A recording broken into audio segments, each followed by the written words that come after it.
机车一路往前骑，突然发现前方有状况。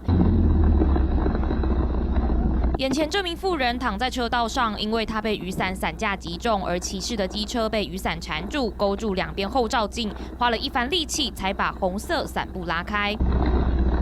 风雨中的事故让热心民众冒着狂风暴雨，顾不得淋湿身体，也要合力扶正机车，搀扶倒地的妇人。我看她爬不起来。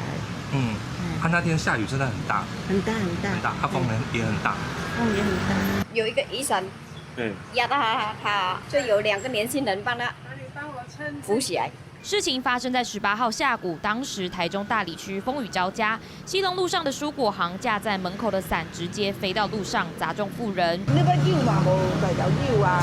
我迄当阵讲去食饭啊。这只伞平时插在约15公斤的水泥桶上，筒子再绑到铁杆上，摆在摊贩前用来遮阳。没想到被强风吹飞，老板娘也觉得很讶异。警方与消防单位当下都没有接获报案，倒地的妇人全靠2位热心民众在风强雨骤之中伸出援手。